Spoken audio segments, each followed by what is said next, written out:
ஒட்டுமொத்த பப்ளிக்கையும் போலீஸ்காரங்களையும் அரசாங்க அதிகாரிகளையும் இந்த மாதிரி படிப்பறிவு இல்லாத ஒருத்தர் கண்ட்ரோல் பண்ண முடியும்னா அது அரசியல்ல மட்டும்தான் முடியும். இனி சம்மர் ஹாலிடேஸ் கண்ணு கால் GT ஹாலிடேஸ்க்கு பண்ணு. GT holidays, south India's #1 travel brand. 349 தொகுதிகள் முடிஞ்சிருச்சு சார். 4 ஃபேஸ் முடிஞ்சிருச்சு. இன்னும் ஒரு 3 ஃபேஸ் இருக்குது. அந்த 3 ஃபேஸ்ல ஒரு 164 தொகுதிகள் மட்டும்தான் இன்னும் தேர்தல் நடக்க போகுது. நீங்க உங்களுடைய வியூல சொல்லுங்க, இந்த 349 தொகுதிகளில் உங்களுடைய பார்வையில் எப்படி இருக்கிறது? மோடின்ற தனிநபர் துதிபாடல்ன்றது வந்து பாஜக மிக மிஞ்சி தனிநபர் சார்ந்தே தான் அந்த பிரச்சாரத்தை போயிட்டு இருக்கு. கடந்த 3 வருஷமா கான்சியஸா பிஜேபியால் கட்டமைக்கப்பட்ட ஒரு பிராண்ட். தொடர்ச்சியான மோடி ஆட்சியின் 10 ஆண்டுகள்ல ஒரு ஊழல் அமைச்சரை காட்டுங்களேன். நாங்க எங்க ஊழல் பண்ண, ஏதாவது ஒரு ஊழல் சொல்லுங்களேன் அப்படின்னு சொல்லி சிஏஜி எடுத்து சொன்னார்ல துவாரகா ஹைவேல. அதே பிரதமரோட காப்பீட்டு திட்டத்தில் எடுத்து சொன்னாங்க. இது வரைக்கும் ஒரு பதில் பேசியிருக்காரா அமைச்சர் பிரதமர்? உலக நாடுகள் மோடியை பாராட்டுதுன்னு ஒரு ஸ்டேட்மெண்ட் அதிகமா சொல்லிட்டு இருக்காங்களே. சரி, எல்லா நாட்டு பிரதமரும், அதுவும் அமெரிக்கா பிரதமர் காத்திருக்காருங்க, எங்க மோடியை தேடுறாரு கை கொடுக்க அப்படின்னு எல்லாம் சொல்றாங்க. இந்த பார்வை உண்மையிலே உலக நாடுகள் மோடி மேல இதெல்லாம் வந்து உருவாக்கப்பட்ட பிம்பங்க. இன்னொரு விஷயம், இந்திய பிரதமருக்குன்றது எப்பவுமே உலக நாடுகள் மத்தியில வந்து ஒரு மரியாதை உண்டு. அளவும் என்னுடைய கணிப்பு வந்து உத்தரப்பிரதேசல 80களில் பெரும்பான்மையான தொகுதிகளில் வந்து பாஜக தான் வெற்றி பெறும். மாற்று கருத்து அரௌண்ட் எவ்வளவு வரும்னு சும்மா ஒரு எண்ணிக்கையில் என்னால சொல்ல முடியாது. ஆனா நிச்சயமாக சென்ற முறை வாங்கி 60கள் கூட தொட மாட்டாங்க. இன்று நடந்திருக்க 4 கட்ட தேர்தலை வைத்து பார்க்கும் பொழுது 272 வந்து பிஜேபி தனித்து கிராஸ் பண்ணுவதுன்றது மிக கடினம். நான் அந்த 4 கட்ட தேர்தலை வச்சு சொல்றேன். ஓகே, ஒருவேளை 5, 6, 7ல வந்து அவர்களுக்கு வேற என்ன மாயஜாலம் நடக்க போகுதுன்னு தெரியல.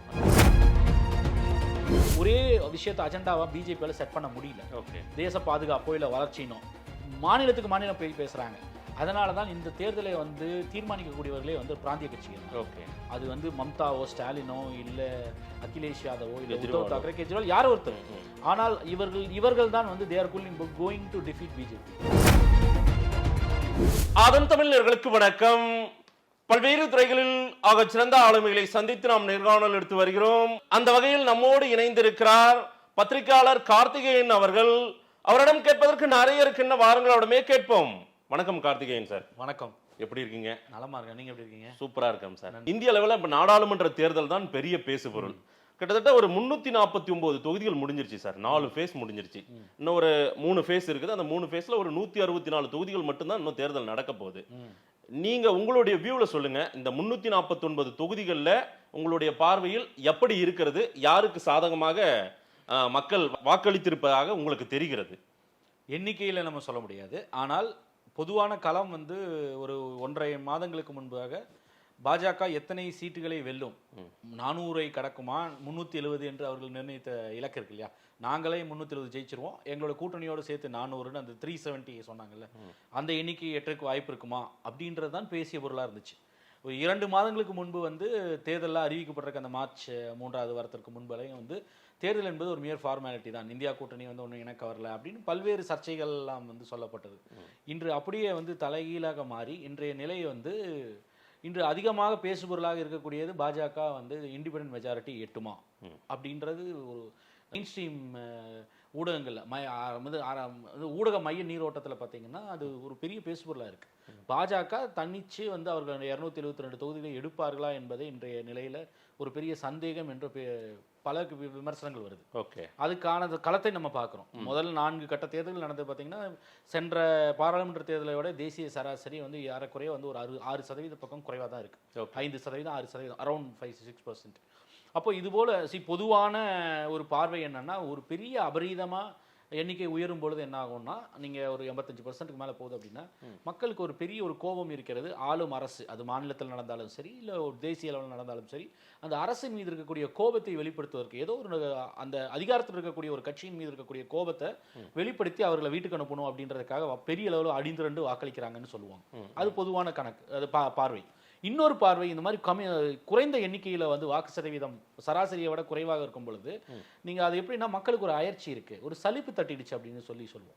அதாவது வந்து இருக்கக்கூடிய அரசு மீது பெரிய நம்பிக்கை இல்லை, புதிதாக வருபவர்கள் மீது பெரிய அளவிற்கு நம்பிக்கை இல்லை, ஆனால் இருக்கக்கூடியவர்கள் மீது ஒரு சலிப்பு இருக்கிறது. அதனால் அவர்களுடைய ஆதரவு ஓட்டம் பெரிதாக வரவில்லை அப்படின்றது ஒரு பார்வை உண்டு. இல்ல, அந்த சலிப்பு, அந்த அயற்சியின் காரணமா அது ஆளும் தரப்பினருக்கு எதிராக தான் இருக்குன்றது ஒரு பார்வை. ஆமா. ஆனால் எதிர்க்கட்சிக்கு அது சாதகமா இருக்கும்ன்றது எப்படி சொல்ல முடியும்? இல்ல, அதுதான் நான் சொல்ல வரேன். நீங்க பொதுவாக இந்த தேர்தலில் வந்து 2 தேர்தலை பார்த்தோம். 2014 மோடி அலை கிடையாது. அப்புறம் 2014 குஜராத் மாடல் ஒரு மாற்றம், அதாவது 10 ஆண்டு கால யூபிஏ ஆட்சி இருந்துச்சு, மன்மோகன் சிங் ஆட்சி மீது.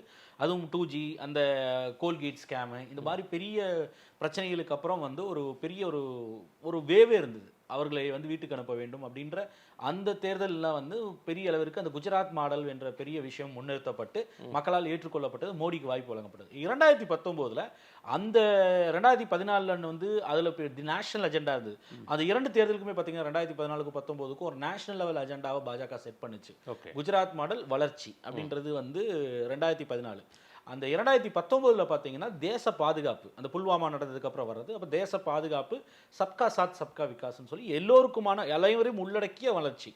அப்போ அந்த விஷயங்களை தேசிய அளவில் ஒரு பிரச்சார விஷயமாக முன்னெடுக்க முடிந்தது பாஜகவால.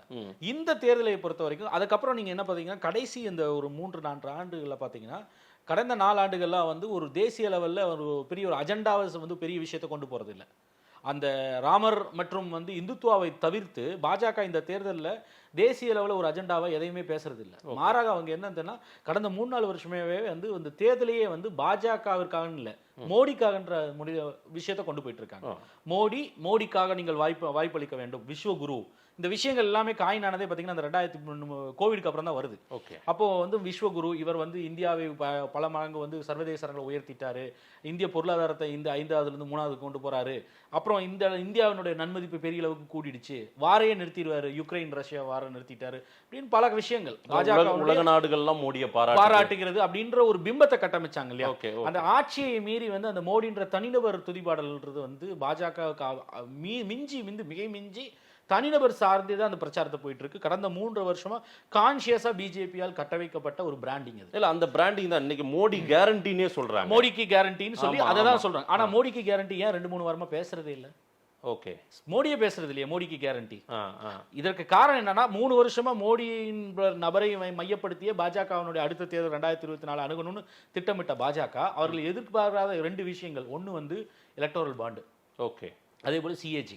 இந்த 2 விஷயமே என்ன ஆச்சுன்னா மோடி என்பவர் 2014 சரி 19 சரி 2 பேர் தரவிலுமே 2019 கூட ரஃபால் வந்துச்சு. ஆனால் அதற்குள்ள வந்து அவருக்கு வந்து ஒரு கிளீன் சீட் வந்துருச்சு. டிமானிட்டைசேஷன் ஜிஎஸ்டி எல்லாம் இருந்தாலும் கூட அதிலிருந்து கூட தப்பிச்சிட்டார். டிமானிட்டைசேஷன்ல 100க்கும் மேற்பட்டவர் வந்து 100க்கும் மேற்பட்டவர் இறந்து போனாங்க கியூவில் நின்று நோட்டு மாத்திரக்கு. அப்போ அதையெல்லாம் தாண்டி வந்த மோடி, ஆனால் மோடியினுடைய தனிப்பட்ட பிம்பம் இருக்குல்ல பெரிய சேதத்துக்கு உள்ளாகல. ரஃபால் இருந்து கூட மீண்டு வந்துட்டார். ஆனால் இந்த முறை அப்படி இல்லை. இந்த முறை எலக்டோரல் பாண்டு வந்து அப்பட்டமாக ஊழல் செய்திருக்கிறது. அதிகார துஷ்பிரயோகத்தால் பல ஆயிரம் கோடி ரூபாய்களை பாஜக கொட்டி குவிச்சிருக்காங்க அவங்களுடைய கஜானாவில், கட்சி கஜானாவில். அதற்கு வந்து ஒன்றிய விசாரணை அமைப்புகள் பயன்படுத்தப்பட்டிருக்குன்னு சொல்லிட்டு உச்சநீதிமன்ற தீர்ப்புலையும் அம்பலப்படுத்துது. அதுக்கப்புறம் வந்து தரவு கிரவுண்ட் லெவல்ல மக்கள் கிட்ட அது ஒரு அதிருப்தியா போய் பதிவாயிருக்கு. நிச்சயமா பதிவாயிருக்கு. இல்ல, அவங்க என்ன பிரச்சாரத்தை கொண்டு போறாங்கன்னா இந்த 10 ஆண்டுகள்ல தொடர்ச்சியான மோடி ஆட்சியின் 10 ஆண்டுகள்ல ஒரு ஊழல் அமைச்சரை காட்டுங்களேன், நாங்க எங்க ஊழல் பண்ண ஏதாவது ஒரு ஊழல் சொல்லுங்களேன் அப்படின்னு சொல்லி சிஏஜி எடுத்து சொன்னார்ல துவாரகா ஹைவேல. அதே பிரதமரோட காப்பீட்டு திட்டத்தில் எடுத்து சொன்னாங்க. இது வரைக்கும் ஒரு பதில் பேசியிருக்காரா அமைச்சர் பிரதமர் இருந்து இது வரைக்கும் ஒரு பதில் வந்திருக்கா? சிஏஜி வந்து வெளியிட்டது தானே 2G, அதன் அடிப்படையில் தானே வழக்கு பதியப்பட்டது, அதன் அடிப்படையில் தானே கைது நடந்தது. ஆராசா கனிமொழி கைது செய்யப்பட்டார் இல்லையா, அவர் ராஜினாமா பண்ணார். அதற்கப்புறம் வந்து அந்த ஆட்சி மாற்றத்துக்கு முக்கிய காரணம் அந்த வழக்குன்னு பேசப்பட்டது இல்லை 2014. அதே போல சிஏஜி தான் இன்னைக்கு சொல்லியிருக்கு 18 கோடி ரூபாய்க்கு போக வேண்டிய 1 கிலோமீட்டர் ரோடு 250 கிலோமீட்டருக்கு போட்டிருக்காங்கன்னு சொல்லுது இல்லையா. செத்துப்போன 80,000 பேருக்கு காப்பீட்டு தொகை வழங்கப்பட்டிருந்தது, அவங்களுக்கு கிளைம்ஸ் எல்லாம் கொடுத்துருக்காங்க அப்படின்னு சொல்லியது இல்லையா. இது குறித்து எந்த விசாரணை நடந்தது? இதை ஏன் மூடி மறைக்கிறான்னு கேட்கறாங்க. அதுக்கு பின்புறமாக அதற்கு அப்புறமா வர அந்த பின்னொலியில தான் வர்றதுல இந்த எலக்டோரல் பாண்டு வந்து அப்பட்டமாக தெரிகிறது. எவ்வாறு வந்து விசாரணை அமைப்புகளை பயன்படுத்தி எக்ஸ்டார்ஷன் டைரக்டரேட், இடிக்கு என்ஃபோர்ஸ்மெண்ட் டைரக்டரேட் இருந்தது, எக்ஸ்டார்ஷன் டைரக்டரேட் என்று பேர் மாறுற அளவுக்கு வந்து விமர்சனத்துக்கு உள்ளானது எப்போ? இவர்கள் மிரட்டி பல ஆயிரம் கோடி ரூபாய்களை நன்கொடையாக அந்த கட்சிக்கு வந்து பெரும் பணக்காரர்கள்ட்ட பெற்றிருக்காங்கன்றது பிளாக் அண்ட் ஒயிட்ல பேப்பர்ல இருக்கு. இனியெல்லாம் அதுல யாரோ சொன்னதெல்லாம் கிடையாது, எல்லாமே தரவுகளோடு இருக்கு. இதுவரை ஒரு மறுப்பு கிடையாது. தவறாக சொல்லி இருந்தால் இந்த மாதிரி எத்தனையோ வந்து செய்திகள் வந்துருச்சு. ஒரு வழக்கு ஏன் பிஜேபி போடல? அப்ப பாஜக கான்சியஸாக பல ஆயிரம் கோடி ரூபாயை வந்து வாங்கி குவிப்பதற்காக அவர்களுக்கு வந்து சாதகமாக கொடுத்தவர்களுக்கு வந்து டெண்டர்கள் கொடுத்திருக்கு, கொடுத்தவர்களுக்கு வந்து வழக்குகள் இருந்து வந்து சலுகைகள் காட்டியிருக்கு, விடுவிப்பு செஞ்சிருக்கு, இல்ல வந்து நீர்த்து போக செய்திருக்கு வழக்குகளை. இத்தனையும் செய்திருக்குன்றது அம்பட்டமான இருக்கு. அப்போ அந்த ரொம்ப கான்சியஸாக கட்டமைக்கப்பட்ட மோடி பிம்பம் இருக்கு இல்லையா, இந்த 10 ஆண்டுகள்ல மோடி அப்படின்ற அந்த ஊழலுக்கு அப்பாற்பட்டவர், அப்பழுக்கற்றவர், இந்த ஊழலை ஒழிக்கிறதுக்காகவே அவதரித்தவர் அப்படின்ற அந்த பிம்பம் இன்னைக்கு உடஞ்சிச்சு செதஞ்சு தொங்குது. இன்னைக்கு அந்த முகத்திரை கிழிந்து வந்து மோடிக்கு எதிராக ஊழல் குற்றச்சாட்டு வைக்கப்படுது. நிர்பயாவில் வந்து காங்கிரஸை வந்து கிழிச்சு தொங்க விட்டதுல பிஜேபி. இன்றைக்கு அந்த மோடி வந்து மணிப்பூர்ல வந்து ஏன் போகவில்லை, அந்த பெண்களுக்கு வந்து 36 செகண்ட் தான் இவரால் பேசவே முடிஞ்சது பாராளுமன்றத்தில், அதை வைப்பதற்கு கூட இவருக்கு எதிராக ஒரு நம்பிக்கையில்லா தீர்மானம் கொண்டு வந்து தான் பேச வைக்க முடிஞ்சதுன்னு சொல்றது இருக்கு இல்லையா. நிர்பயாவுக்காக அத்தனை பேசிய மோடியும் பாஜகவும் இன்னைக்கு மணிப்பூர்ல பெண்கள் நிர்வாணப்படுத்தி ஊர்வலமாக கொண்டு வரப்பட்டார்கள். அதன் குறித்து பேசுவதற்காக இந்த பிரதமர் வந்து முன்வரவில்லை. அதற்காக ஒரு நம்பிக்கையில்லா தீர்மானம் பாராளுமன்றத்தில் கொண்டு வரப்பட வேண்டியிருந்தது. அதற்காகத்தான் கொண்டு வந்தோம் எதிர்க்கட்சிகள் வெளிப்படையா பேச்சு. அப்போ கூட 36 செகண்ட் பேசி அவருடைய முதலமைச்சருக்கு வக்காலத்து வாங்கி இன்று வரை பைரன் சிங் தான் முதலமைச்சர் மணிப்பூர்ல. அப்போ அந்த விஷயத்துல தோத்து போறார். பெண்களை வந்து பாதுகாப்பதில்னு சொல்லக்கூடிய அந்த மோடி அவர் தோத்து போறார். ஊழலுக்கு ஒழிக்குவதற்காகத்தான் அவதரிச்சார்னு 2014 பேசக்கூடியவருக்கு எதிராக எலக்டோரல் பாண்டும் சிஏஜியும் பல்வேறு விஷயங்களும் வந்து இன்னைக்கு வந்து அவர்களுடைய முகத்திரையை கிழிச்சு தொங்க விட்டுருக்கு. இது அப்போ இதையெல்லாம் வந்து குற்றச்சாட்டை வைத்துக் கொண்டிருந்த மோடி அவர்கள், பிரதமர் மோடி மற்றும் பாஜக இன்று அதற்கு பதில் சொல்ல வேண்டிய, விமர்சனத்துக்கு எதிர்கொள்ள வேண்டிய நிலையில் இன்னைக்கு இருக்கு. அப்ப மொத்த விதையும் வந்து தேர்தலையுமே அந்த கட்சியினுடைய தேர்தலையே வந்து மோடி என்ற ஒற்றை நபரை சுத்தியே கட்டமைச்சிட்டு இன்னைக்கு அந்த பிம்பமே செதஞ்சு நிக்குது வட இந்தியாவில். இல்ல சார், இதை தான் நீங்க சலிப்பு அயற்சின்னு சொன்னீங்க. ஆமா, நம்ம வட மாநிலம் தென் மாநிலங்கள் நார்த் சவுத்னு பார்த்தா நார்த்ல எப்பவுமே அவங்களுக்கு சாதகமாவே இருந்திருக்குது பல சூழ்நிலையில. இல்ல நான் மறுக்கல. நீங்க 2019 சொல்ல அதை தான் நான் சொல்ல வரேன். நீங்க 2019 இந்த மோடிக்கு எதிரான தனிப்பட்ட பிம்ப சிதைவு ஏற்படல. ஓகே, இன்னைக்கு நடந்திருக்கு. நீங்க மெயின் ஸ்ட்ரீம் மீடியா இருக்கு இல்லையா, காட்சி ஊடகங்களோ இல்ல பத்திரிகைகளோ, இவர்களை வந்து அவர்களை கட்டுப்படுத்துறது இல்ல அவர்களோட அடக்குமுறை செய்து செய்தி வராமல் செஞ்சிருக்கலாம். ஆனா உங்களை போட ஊடகங்கள் இருக்குல்ல, சமூக ஊடகங்கள், அதனோட பெனட்ரேஷன் தான் வந்து இன்னைக்கு எதை வந்து ரொம்ப சக்சஸ்ஃபுல்லா நார்த் ஈஸ்ட்லயும் நார்த்லயும் இது போய் அந்த ரொம்ப அற்புதமா போயிருக்கு. அதுக்கு தான் சொல்றேன், த்ரூ ராத்தி வந்து போடுறாரு, ரவீஷ்குமார் ஒரு ஊடகத்துல வந்து யூடியூப்ல போடுறாரு காட்சியை. இல்ல அந்த மாதிரி யூடியூபர் சிலரே பிஜேபியில போய் ஐக்கியமானது எல்லாம் கூட நம்ம பார்த்து இருக்கு. ஆனால் நான் சொல்வது என்று இன்ஃபர்மேஷன் டிஸ்மினேஷனே ஆகாம இருந்துச்சு இல்ல, ஓகே, தகவலே போகாம இருந்த கொண்டு போயிட்டாங்க, போயிடுச்சு. இப்ப வந்து நீங்க என்னங்கன்னா வந்து நீங்க சமூக ஊடகங்கள், அது யூடியூப் மட்டும் இல்ல, சமூக ஊடகங்கள் அனைத்துமே மக்கள்கிட்ட வந்து அந்த விஷயத்தை போய் சேர்ந்துருச்சு. இது எங்க வந்து அதுவும் எந்த விஷயத்தை அவங்க அதிகமா போட்டாங்கன்னா, இந்த எலக்டோரல் பாண்டு பத்தி அவ்வளவு காட்சி ஊடகங்கள்ல ஃபில்டர் பண்ணப்பட்டு ஸ்கிரீன் பண்ணப்பட்டது. நீங்க அந்த சமூக ஊடகங்களால மக்கள்கிட்ட பெரிய அளவுக்கு போய் சேர்ந்துருச்சு. இரண்டாவது வந்து இதை விட பெரிய தாக்கத்தை என்னை பொறுத்த வரைக்கும் எலக்டோரல் பாண்டு மோடியோட பிம்பச்சதைவை எல்லாத்தையும் தாண்டி பெரிய அளவுக்கு அவர்களுக்கு பெரிய பாதகத்தை ஏற்படுத்துறது வந்து வேலையின்மையும் விலைவாசி உயர்வும். அதுக்கு வந்து இதுவரைக்கும் பதில் சொல்லல. அது எந்த இடத்துல போய் நிக்குதுன்னு கேட்டீங்கன்னா, அந்த விலைவாசி உயர்வு வேலையின்மை தான் இந்த நாட்டில் இருக்கக்கூடிய இன்னைக்கு பெரிய பிரச்சனை. இந்தியா ஃபுல்லும் அந்த விஷயத்துக்கு தீர்வு சொல்றதுக்கு இந்தியா கூட்டணி தரப்புல குறிப்பாக வந்து காங்கிரஸினுடைய தேர்தல் அறிக்கையில 30 லட்சம் வேகன்சி இருக்கு ஒன்றிய அரசுல. அது உண்மையான எண்ணிக்கையோ இல்லையோ, ஆனால் வந்து ஒவ்வொரு ஆண்டில் நாங்கள் நிரப்புவோம் அவங்க ஒரு தீர்வு வைக்கிறாங்க. அப்புறம் இன்டர்ன்ஷிப் செய்யக்கூடியதை வந்து ஒரு உரிமையாக கொண்டு வந்து ஆண்டுக்கு 1 லட்சம் ரூபாய் இளைஞர்களுக்கு வேலையை உறுதி செய்வோம் சம்பளத்தோடு அப்படின்னு சொல்றாங்க. அதே போல விலைவாசி உயர்வு கட்டுப்படுத்துறதுக்கு பெட்ரோல் டீசல் சிலிண்டர் விலை இத்தனையும் தீர்வு சொல்றாங்க. மாறா இத்தனை விஷயத்துக்கு தீர்வு சொல்லக்கூடிய இடத்துல இருக்கக்கூடிய ஒருத்தவங்க இந்த பக்கம் வந்து 10 ஆண்டுல ஆட்சியில் இருந்துட்டு நீங்க இது இந்த விஷயங்கள்லாம் இருக்கு. இந்தியாவில் 47 ஆண்டுகள் இல்லாத அளவுக்கு வேலையின்மை இருக்கு. இந்தியாவில் இன்ஃபிளேஷன் ரொம்ப அதிகமாக இருக்கு. மக்கள்கிட்ட வந்து 80 ரூபாய்க்கு 90 ரூபாய்க்கு வாங்கிட்டு இருந்த எண்ணெயினோட விலை வந்து இன்னைக்கு 160 ரூபாய் 200 ரூபாய் தாண்டி போயிருக்குன்றது உண்மை. இது மக்கள் வாங்குற மக்களுக்கு வந்து அதை கையை கறிக்குது, அவங்களுக்கு பாதிப்புக்கு உள்ளாகிறாங்க. சிலிண்டர் விலை இன்றைய நம்ம பேசிக்கொண்டிருக்க விலை 818 ரூபாய். 450 ரூபாய்க்கு இருந்து போராட்டம் பண்ண பாஜக இன்னைக்கு 818 ரூபாய் நிறுத்திருக்கு. இதற்கு தீர்வு வந்து நாங்க இது விலையை குறைக்கிறோம்னு எதிர்க்கட்சி ஒன்று சொல்லுது. ஆனால் அதற்கு பதிலே பேசாம அதை தவிர்த்துட்டு போறது இருக்குல்ல, தவிர்த்துட்டு போய் 2047 இந்தியாவை வல்லரசாக்கி காட்டுறேன்னு பேசுறது இருக்குல்ல, அது மக்கள் ரசிக்கல. இல்ல சார், உலக நாடுகள் மோடியை பாராட்டுதுன்னு ஒரு ஸ்டேட்மெண்ட் அதிகமா சொல்லிட்டு இருக்காங்களா? சரி, எல்லா நாட்டு பிரதமரும் அதுவும் அமெரிக்கா பிரதமர் காத்திருக்காருங்க, எங்க மோடியை தேடுறாரு கை கொடுக்க அப்படின்னு எல்லாம் சொல்றாங்க. சரி, இந்த பார்வை உண்மையிலே உலக நாடுகள் மோடி மேல இதெல்லாம் வந்து உருவாக்கப்பட்ட பிம்பங்க. இன்னொரு விஷயம், இந்திய பிரதமருக்குன்றது எப்பவுமே உலக நாடுகள் மத்தியில வந்து ஒரு மரியாதை உண்டு. உலகினுடைய பெரிய ஜனநாயகம், அதே மாதிரி உண்மையான ஜனநாயகம் அப்படின்னு ஒரு விதத்துல வந்து இந்தியாவுக்கு என்னைக்குமே ஒரு நன்மதிப்பு உண்டு. அது மோடி அவர்கள் இருந்தாலும் சரி, இல்ல மன்மோகன் சிங் இருந்தாலும் சரி, யார் இருந்தாலும் அவருக்கு அந்த பிரதமருக்கு ஒரு மரியாதை உண்டு பொது இடங்கள்ல, அதாவது வந்து சர்வதேச தளங்கள்ல அந்த மரியாதை என்னைக்குமே இருந்துட்டு இருக்கும். ஆனால் வந்து இல்லாததா வந்து இவர் வந்து யுக்ரைன் ரஷ்யா வார நிறுத்திட்டாருன்னு சொல்லி அந்த பொய்கள் இருக்கு இல்லையா, அதை யாரும் ரசிக்கல. ஏன்னா வந்து ரஷ்யாவும் நிறுத்தல, யுக்ரைனும் நிறுத்தல, அமெரிக்காவும் நிறுத்த முடியல, ஐநாவால் நிறுத்த முடியாத வாரை வந்து நிறுத்திட்டாருன்னு பொய் சொல்றத இங்க நீங்க விளம்பரம் செய்வதற்கு பிரச்சாரத்துக்கு வேணா பயன்படலாம். ஆனா சர்வதேச நாடுகள் அதை பார்த்து நகைப்புக்குரிய விஷயம் தான் பாக்குறாங்க.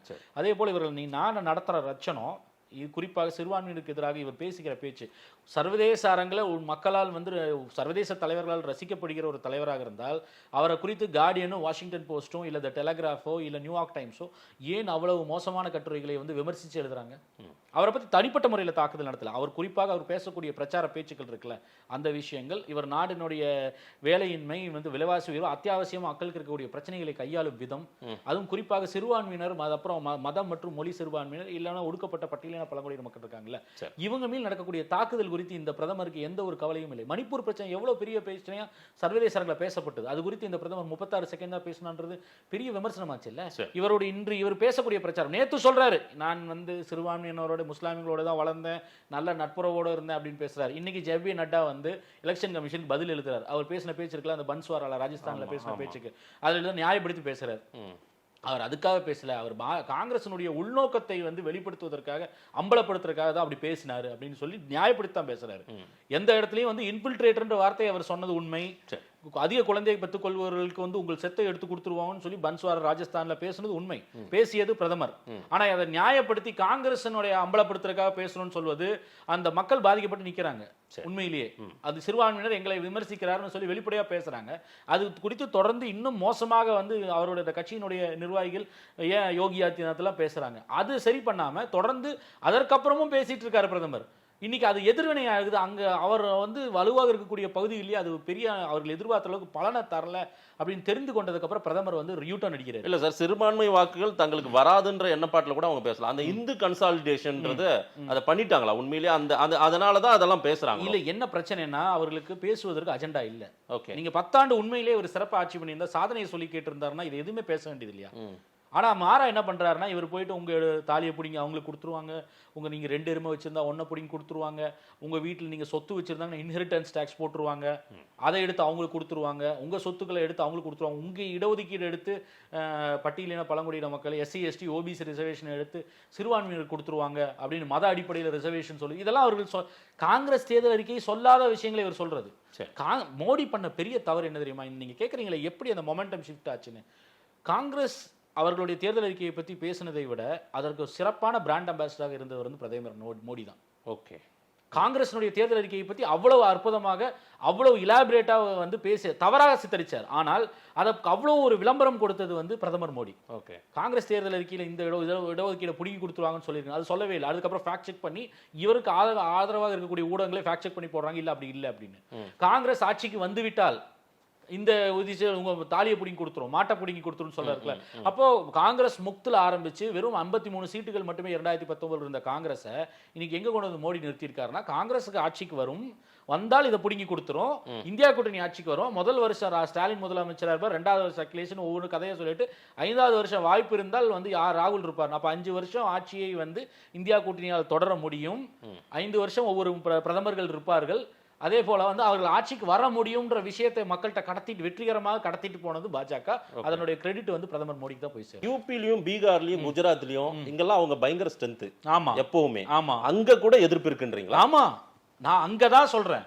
அவர்கள் வலுவாக இருக்கக்கூடிய ஹிந்தி ஹார்ட்லேண்ட்ல தான் வந்து பாஜக இந்த தடவை ரொம்ப வல்னரபிளா உணர்றாங்க.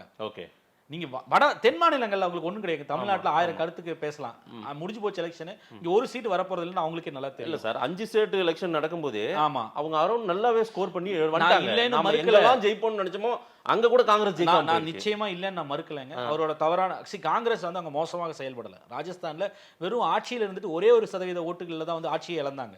70 சீட்டுகள் அங்கே கூட வாங்கினாங்க 210ல.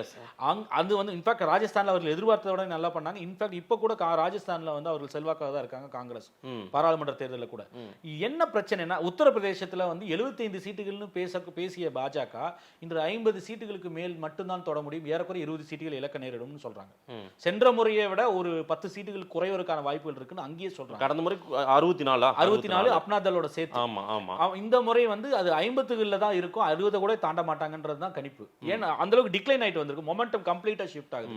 காரணம் வந்து நீங்க கேட்டீங்க இல்லையா, இணக்கம் இல்ல, முரண்பட்டு தான் இருக்காங்க. கேரளாலேயோ மேற்கு வங்கத்துல கூட்டணி உறுதியாகல, அது ஒரு காரணம் வச்சுக்கோங்க. கேரளால சேர மாட்டாங்கன்னு நமக்கு தெரியும். காங்கிரஸும் இடதுசாரிகளும் அங்க எதிர் அணி. எப்படி பஞ்சாப்ல ஆப்பும் காங்கிரஸும் எதிரோ அங்க சேர்ந்து நிக்க முடியாது. சரி, அப்படி சேர்ந்து நின்ன ஒரே ஒரு இடம் வந்து டெல்லி. ஆமா, அதுதான் விதிவிலக்கு. டெல்லியில சேர்ந்து நிக்கிறாங்க, ஹரியானால, அதே போல வந்து இங்க பீகார்லயோ இப்போ உத்தரப்பிரதேசத்திலயோ நிக்கிறாங்க. நடக்காத இன்னொரு இடம் வந்து மேற்கு வங்கம். மேற்கு வங்கத்துல அவங்க ரொம்ப கிளவரா வந்து மம்தா கையாண்டாங்க. ஏன்னா அவர்களுக்கு நன்றாக தெரியும் வந்து காங்கிரஸும் இடதுசாரிகளும் 6% பக்கம் வச்சிருக்காங்க. அவர்களை உள்ளிழுப்பதன் மூலமாக அந்த எதிர் ஆன்டி இன்கம்பன்சி ஓட்டு இருக்குல்ல, மம்தாவுக்கு எதிரான வந்து அந்த ஆன்டி இன்கம்பன்சி ஓட்டு வந்து நிச்சயமாக ஒருமுகப்படுத்தப்பட்டு பாஜகவுக்கு தான் போகுன்றது அவங்களுக்கு நல்லா தெரியும். அவங்க என்ன பண்ணாங்க, அதனால கடைசி வரை வைத்திருந்து காங்கிரஸையும் வந்து இடதுசாரிகளையும் தனியா விட்டாங்க. அப்ப நீங்க மம்தாவுக்கு எதிரான ஆன்டி இன்கம்பன்சி ஓட்டு அங்கேயே ஸ்பிளிட் ஆயிருது. எப்படி இங்க வந்து 3 அணியாக இருக்கிறது வந்து ஒரு சிக்கலோ, அதே போல அங்க ஒரு அதுல பிஜேபியும் ஸ்கோர் பண்ணும்ல வெஸ்ட் பெங்கால்ல. பிஜேபி போனதுமே 18 சீட்டு அவர்கள் பிரதான எதிர்க்கட்சி.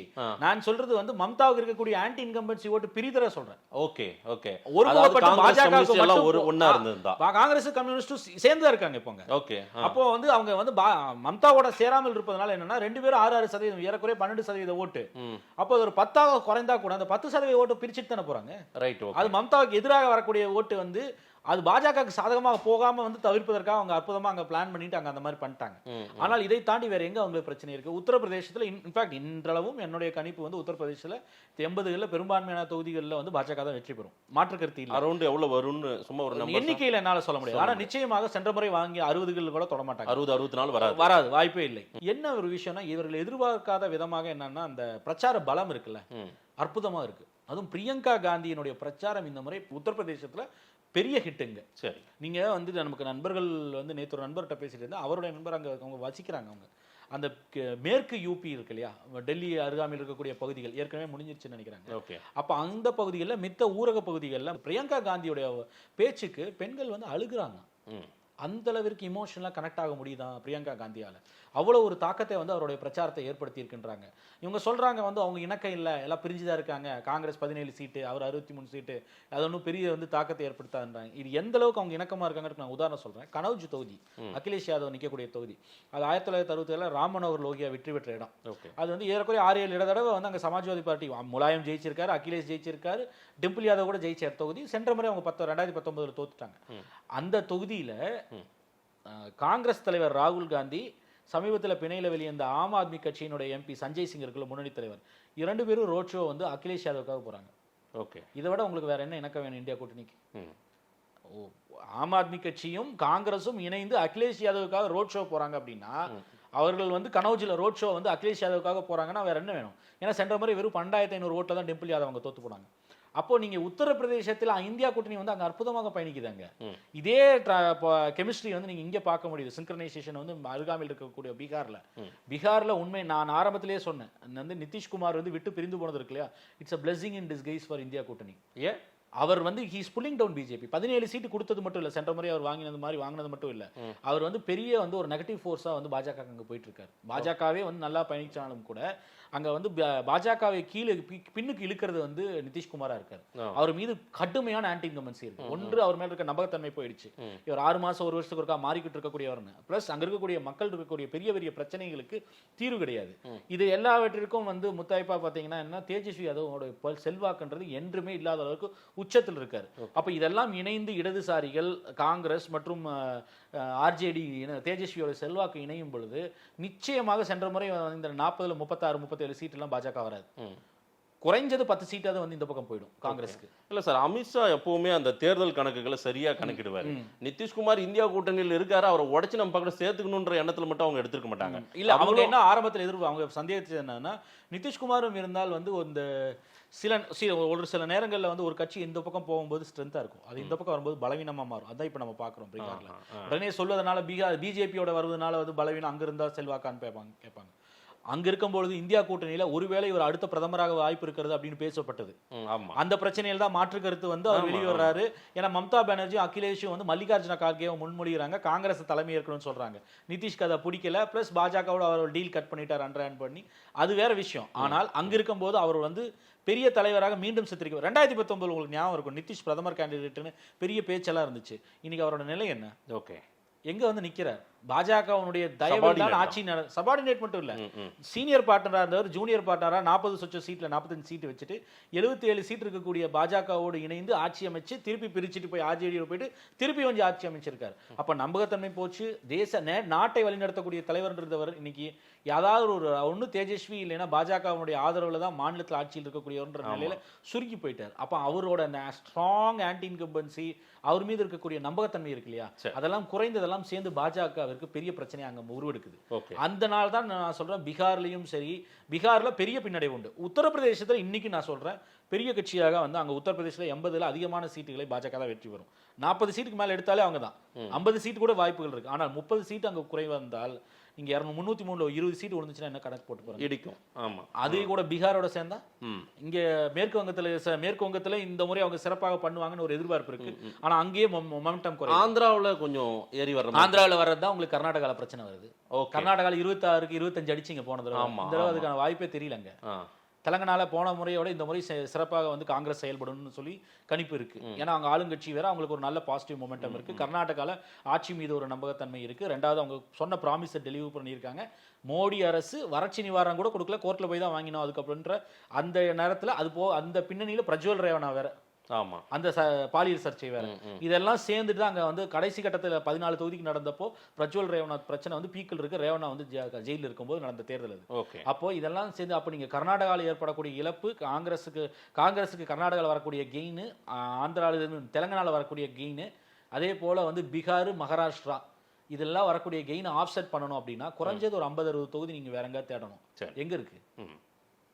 வெறும் ஒடிசால இருந்து வருமா, மேற்கு வங்கத்துல இருந்து வருமா, ஆந்திரால வந்து மட்டும் வருமா அப்படின்றதுதான் கேள்வி. வர்ற 3 ஃபேஸுமே கொஞ்சம் பிஜேபிக்கு சாதகமான ஃபேஸஸ். 4வது ஃபேஸ் நீங்க நேத்து நடந்து முடிஞ்சிருக்கல முந்தா நாள், அந்த 4th ஃபேஸ் வந்து எடுத்தீங்கனாலே வந்து பிஜேபிக்கு சாதகமான சீட்டுகள் தான். ஏன்னா எல்லா சீட்டுகளையும் நீ மெஞ்சி இருக்கிறது எல்லாம் பாத்தீங்கன்னா அந்த ஹிந்தி ஹாட்லேண்ட்ல மத்திய இந்தியாவில் நடக்கக்கூடிய பகுதி, அந்த பீமாரு ஸ்டேட்ஸ் சொல்லக்கூடிய ஹிந்தி பெல்ட் தான் நடக்குது. ஆனா என்னன்னா அவர்களுக்கு பிரச்சனை, மோடியினுடைய இல்ல பாஜகவுடைய பெரிய பிரச்சனை மக்களுடைய அத்தியாவசிய பிரச்சனையான அந்த விலைவாசி உயர்வும் வேலையின்மையும் வந்து அதற்கு ஏதாவது ஒரு தீர்வை அவர் கொடுத்திருந்தால், குறைந்தபட்சம் ஏதாவது ஒரு தீர்வு கடைசியா பண்ணாங்க தெரியுமா, கேம்ப் போடுறேன் அங்கங்க வேலை கொடுக்குறாதுன்னு பண்ணாங்க. அது மக்கள்கிட்ட டேக் ஆஃப் ஆகல. இந்த சமயத்தில் தான் நீங்க என்ன பண்றீங்கன்னா போய் வந்து எங்களுக்கு 81 கோடி பேருக்கு வந்து நாங்கள் ரேஷன் கொடுக்குறோன்னு சொன்னது வந்து உங்களுக்கு சட்டமன்ற தேர்தலில் யோகிக்கு ஒர்க் ஆச்சு. ஓகே, ஆனால் இன்னைக்கு வந்து அது உங்களுக்கு சாதகமாக ஒர்க் ஆக மாட்டது பெரிய சந்தேகம். அதையும் தாண்டி டிஸ்கவுண்ட் பண்ணி தான் நான் சொல்றேன் 80ல் 50 சீட்டு கூட பாஜகவுக்கு வரலாம். ஆனால் அதுவே பின்னடைவு தான் உங்களுக்கு. ஏன்னா யூஆர் ஆல்ரெடி லூசிங் ஒரு 14 சீட்ஸ். அது கூட வந்து பிகார்ல யோகி ரொம்ப ஸ்ட்ராங்காவே இருக்காரு. மோடி யோகி ராப்போ எப்படி இருக்காங்க? அந்த அளவுக்கு கிரவுண்ட் இல்ல, அவருக்கு பெரிய மேல வந்து மோடி சுனாமி வருதுன்னு அவர் நேற்று பேட்டி கொடுக்குறாரு. ஆனா உள்ளூர வந்து அமைதிப்பட அமாவாசை கதை தான் அங்க ஓடிட்டு இருக்கு மோடிக்கு எதிராக, மோடிக்கும் யோகிக்கும். ஏன்னா வந்து வலுவான ஒரு டாக் என்னன்னா அரவிந்த் கெஜ்ரிவால் அதை தான் வந்து உடச்சு விட்டாரு. ஓகே, அவர் வந்து அப்படி பார்த்தா இவரையே 3 மாசத்துல இது பண்ணிடுவாங்கன்றாரு அவரு. அப்ப அதான் சொல்றேன், மோடி வந்து இன்னும் 1 வருஷம் தான் இருப்பாரு, 75 வயசு ஆயிடும். அதுக்கப்புறம் அமித்ஷா தான் பிரதமரா இருக்க போறாரு. அதனாலதான் அவருக்கு போட்டியாளராக வரக்கூடிய யாரெல்லாம் பார்த்துட்டு அவங்கள காலி பண்றாங்க. இன்னும் 3 மாசத்துல யோகியை காலி பண்ணிடுவாங்க அப்படின்றாரு. யோகி அவ்வளவு சீக்கிரம் கை வைக்க முடியாது. ஏன்னா அங்க இன்ஃபுளுன்ஷியல் சமூகமான தாக்கூர் சமூகத்தை, பொலிட்டிக்கலி இன்ஃபுளுன்ஷியல் கம்யூனிட்டி, அந்த கம்யூனிட்டியை சேர்ந்தவர். அதனால அதே கம்யூனிட்டி சேர்ந்தவர் தான் பிரிஜ் பூஷன். அதனால தான் அங்க தொட முடியல. அவரை தொட்டா வந்து அங்க பிரச்சனைகள் வருமோன்ற அந்த சந்தேகங்கள்லாம் இருக்கு. அப்போ சந்தேஷ் காலியில திரிணாமுல் காங்கிரஸுக்கு எதிராக பேசக்கூடியவர்கள் பிரிஜ் பூஷன் ஆதரிச்சு அது பொய்ன்னு சொல்லிட்டு ஓட்டு கேட்டுட்டு இருக்காரு யோகி ஆதித்யநாத் அங்க தொகுதியில கைசர்கஞ்சில. அப்ப இந்த பிரச்சனை எல்லாம் மக்கள்கிட்ட போகுது. ஏன்னா ஏற்கனவே ஹத்ராஸ்ல பாதிக்கப்பட்டவர்கள் அந்த பிரச்சனை இருக்கு இல்லையா. அதோட மாயாவதி வந்து 2019 அதனோட பொலிட்டிக்கல் கரன்சி கொஞ்சம் கொஞ்சமா இழந்து இன்னைக்கு எங்க வந்து நிக்கிறாங்கன்னா ஐடென்டிட்டியே ஒரு பெரிய கிரைசிஸா இருக்கு. மோடியினுடைய ஆட்சியை கடுமையா விமர்சிச்சதுக்காக சொந்த அண்ணன் மகனை வந்து கட்சியிலிருந்து தூக்கி போட்டாங்க, முதிர்ச்சி இல்லைன்னு சொல்லிட்டு. அவர் கேட்டது நியாயமான கேள்விகள். அவர் இந்த கேள்வி தான் கேட்டாரு. நம்ம விலைவாசி உயர்வு பிரச்சனைக்கு, வேலையின்மை பிரச்சனைக்கெல்லாம் தீர்வே கொடுக்கல, ஆனா வந்து தம்பட்ட அடிச்சிட்டு இருக்காருன்னு சொல்லிட்டு மோடியை விமர்சித்ததுக்காக தனியாக நீங்கள் நிற்கக்கூடியவர்கள், மோடிக்கு எதிராக களத்துல காணக்கூடியவர்கள், மோடியை ஆட்சியை விமர்சிச்சதற்காக அவரை தூக்கி கட்சியிலிருந்து வெளியே தூக்கி போட்டீங்க. ஏற்கனவே பிஜேபியோட பி டீம்னு மாயாவதி மேல விமர்சனம் இல்ல, சட்டமன்றத்திலே அவங்க அப்படி போயிட்டாங்க. 2019 சமாஜ்வாதியோட இருந்தாங்க. அப்ப இந்த மாதிரி வந்து சொந்த உறவினர், நெருங்கிய உறவினர் அண்ணன் மகனே வந்து மோடியை விமர்சிச்சதுக்காக வந்து கட்சியை விட்டு நீக்கி வைக்கிறாங்க அப்படின்னா அப்ப இவரை யாரு பாதுகாப்ப நினைக்கிறார் அப்படின்றது. இந்த பின்புலத்துல நம்ம சிறுபான்மையரும் அங்க இருக்கக்கூடிய பட்டியலின மக்கள், அதுதான் நான் ஹத்ராஸை வந்து மேற்கோள் காட்டேன். அப்போ அங்க உண்ணாவுல வந்து அந்த குல்தீப் செங்காருக்கு ஆதரவாக பிரச்சாரம் போனாங்க, ஊர்வலம் போனாங்க. அந்த ரேப் கன்விக்ட் ஆன Kuldeep Sengar MLA, BJP MLA. அப்போ அங்க இருக்கக்கூடிய பட்டியலின மக்கள், அதுவும் பாஜக பிஎஸ்பிக்கு செல்வாக்கான பட்டியலின மக்கள், சமரின மக்களும், அதே மாதிரி அங்க இருக்கக்கூடிய சிறுபான்மையினர் மக்கள் இருக்காங்க இல்லையா, அவர்கள் வந்து அங்கிருந்து டில்ட் ஆகி இந்த பக்கம் இந்தியா கூட்டணி பக்கம் வர்றாங்க. அவங்க யார் யாரெல்லாம் இன்செக்யூர்னு ஃபீல் பண்றாங்களோ அவர்கள் ஓட்டுகள் வந்து பிஎஸ்பி பகுஜன் சமாஜ் பார்ட்டி இதுவரை மாயாவதி கொஞ்சம் பிரிச்சுக்கிட்டு இருந்தாங்க. இந்த முறை அந்த பிரிவு இருப்பதற்கான வாய்ப்புகள் மிக மிக குறைவுன்னு தெரியுது. நீங்க பொதுவாக அங்க இருக்கக்கூடிய ஊடகவியலாளர்கள்ட்ட பேசும்பொழுதெல்லாம் உங்களுக்கே தெரியும், களம் வந்து இவர்கள் சொல்வது போல 400 சாதகமான களம் 350 எல்லாம் இல்ல. சென்ற முறை இருந்த 2019 மோடிக்கு ஆதரவாக பாஜகவுக்கு ஆதரவாக இருந்த களமே அங்க இல்ல. ஏன் 2-3 ஆண்டுகளுக்கு முன்பு நடந்த சட்டமன்ற தேர்தலுக்கு 2 வருஷத்துக்கு முன்னாடி நடந்த சட்டமன்ற தேர்தலில் இருந்த களம் கூட வந்து பாஜகவுக்கு ஆதரவாக இந்த பாராளுமன்ற தேர்தல் உத்தரப்பிரதேசத்தில் இல்லைன்னு இது அவங்களே ஒரு முடிவுக்கு வந்த மாதிரி தான் தெரியுது. 400 பேசினவங்க 300 பேசல, அது கூட பேசல. ஆமா 272 பெரும்பான்மை கூட வராதுன்றீங்களா? வரவே வராது. ஓகே, அது மிக மிக கடினம். ஆனா நான் சொல்வது இன்று நடந்திருக்க 4 கட்ட தேர்தலை வைத்து பார்க்கும் பொழுது 272 வந்து பிஜேபி தனித்து போட்டி கிராஸ் பண்ணுவதுன்றது மிக கடினம். நான் அந்த 4 கட்ட தேர்தலை வச்சு சொல்றேன். ஓகே, ஒருவேளை 5, 6, 7 வந்து அவர்களுக்கு வேற என்ன மாயஜாலம் நடக்க போகுதுன்னு தெரியல. புல்வா மாதிரி ஏதாவது நடக்க போதா, இல்ல என்னவோ புதிதாக ஏதாவது ஒரு அலை அடித்து, இல்ல அவர்களுக்கு சாதகமாக ஒரு டிராமட்டிக் டர்னர் உண்டு. ஓகே, நான் சொல்வது வந்து ஒரு 180 டிகிரிக்கு ஒரு பெரிய யூ டர்ன் நடந்தாலே ஒழிய நீங்க மோடிக்கு சாதகமாகவோ இல்ல பிஜேபிக்கு சாதகமாகவோ இல்ல. ஏன்னா களம் வந்து உண்மையிலேயே 2019, 2022 இருந்த மாதிரி இல்ல. நிச்சயமாக பாஜகவுக்கு எதிரான மனநிலை மக்கள் மத்தியில் இருக்கு. அது நீங்க மோடியோட வீடியோஸ்லயே பார்க்கலாம். ராமர் கோயில் எடுபடலையா? ராமர் கோயில் அதோட சேச்சுரேஷன் பாயிண்ட் எட்டிடுச்சு. நீங்க ராமர் கோயில் சொல்லி ஓட்டு கேட்கும் பொழுது ஓட்டு போடக்கூடியவர்கள் யார்? பாஜகவோட ஆதரவு வட்டாங்க. அவங்க எப்பவும் போடுவாங்க. அப்ப இது வரைக்கும் வந்து அவர் மோடி வந்து ராமர் கோயிலை சாதித்தவர், உண்மையிலேயே சாதித்தவர். ராமர் கோயில் கட்டணும்னு அவங்களோட கொள்கை அஜெண்டா கட்டி முடிச்சிட்டாரு. அவர் முடிச்சாரோ இல்லையோ பிரதிஷ்டை பண்ணிட்டாரு இல்லையா? ஜனவரி 22ஆம் தேதி அது தேர்தலுக்காக பண்ணப்பட்டதுதான். அதுக்காக சங்கராச்சாரியாவே தேச துரோகின்லாம் பேசினவங்க அவங்க. அப்ப கொண்டாடக்கூடிய சங்கராச்சாரியாவே மோடிக்காக வந்து விமர்சனம் செய்த, கடுமையாக விமர்சனம் செய்யறாங்க. அப்போ அவ்வளவு சாதித்தவருக்கு வந்து மக்கள் பெரிய அளவுக்கு அணிதிரண்டு உத்தரப்பிரதேசல ஓட்டி போட்டுக்கணும்ல. ஓகே, ஏன் போடல? உத்தரப்பிரதேசம், பீகார், மகாராஷ்டிரா இந்த 3 மாநிலங்கள் நல்லா பாருங்க. அப்புறம் டு an extent போலிங் குறைஞ்சது சொல்றேன். போலிங் குறைஞ்சது நான் சொல்றேன். மத்திய பிரதேசம் நல்ல போலிங் ஓரளவுக்கு இருக்கு. ஆனால் ஒன்று பிஜேபி ஆட்சி செய்யக்கூடிய மாநிலம், இல்ல பிஜேபி கூட்டணி ஆட்சியா இருக்கக்கூடிய மாநிலம் பீகாரோ இல்ல உத்தரப்பிரதேசோ இல்லைன்னா மகாராஷ்டிரா, ராஜஸ்தான், அங்க போலிங் வந்து பாத்தீங்கன்னா இயல்போட ரொம்ப கம்மியா இருக்கு. உண்மையிலே இவர் சாதித்திருந்தால், இவர் மீது ராமர் கோயில் கட்டியதற்காக ஒரு அலை வீசி இருந்தால், இவர் போய் அங்கே வேற வந்து நேற்றுக்கு முந்தின நாள் வாரணாசியில் ஊர்வலம்லாம் போனார். ராமர் கோயிலில் போன வாரம் போயிட்டு வந்து இப்போ சாஷ்டாங்கமாக போய் வழிபட்டு அங்கே போய் ஆறுதல்லாம் போயிட்டு அவங்க ஒரு பிளஸிங்ஸ் எல்லாம் வாங்கிட்டு வந்தார்ல. மக்களுக்கு அந்த அளவுக்கு நம்பிக்கை இருந்தால் அவர் பெரிய அளவுக்கு அணிதிரண்டு வந்து இன்ஃபேக்ட் கோரிக்கை வச்சாங்க. இந்த 4ஆம் கட்ட தேர்தல் நடக்குவதற்கு முன்பு பாஜக பெரிய அளவுக்கு மக்கள் அணிதிரண்டு வந்து வாக்களிங்கன்னு கோரிக்கை வெளிப்படையாவே பேசினாங்க. ஆனா வாக்கு சதவீதம் ஏன் கம்மியா இருக்கு? அப்போ மோடி வேவ் இல்ல. ஓகே, அதற்கு ஒரு காரணம், முக்கியமான காரணம் ஒன்று அவரோட பிம்பத்துக்கு ஏற்பட்ட சிதைவு, அவரோட இமேஜுக்கு ஏற்பட்ட அடி. தொடர்ந்து நெகட்டிவ் கேம்பெயின் தான் ரன் பண்றாரு மோடி. 2 மாசமா பாத்தீங்கன்னா காங்கிரஸ் இதை பண்ணிடும் அதை பண்ணிடும் அப்படின்னு சொல்லி, காங்கிரஸ் வந்தா இதாயிடும் அதாயிடும் அப்படின்னு சொல்லி பேசுவதற்கு இல்லையா, ஒரு 10 ஆண்டுகள் ஆட்சியில் இருக்கக்கூடியவர் வந்து எதிர்கட்சி போல செயல்படக்கூடாது. ஓகே, காங்கிரஸ் வந்து ஒருவேளை இன்னைக்கு காங்கிரஸ் சொல்லு தெரியுங்களா, மோடி ஆட்சி தொடர்ந்தால் இந்திய அரசியலமைப்பு சட்டத்தை மாற்றிடுவாங்க அப்படின்னு சொல்லி பேசுறாங்கல்ல. இன்னைக்கு மல்லிகார்ஜுன கார்கே அகிலேஷ் யாதவோட சேர்ந்து பேட்டி கொடுத்திருக்காரு.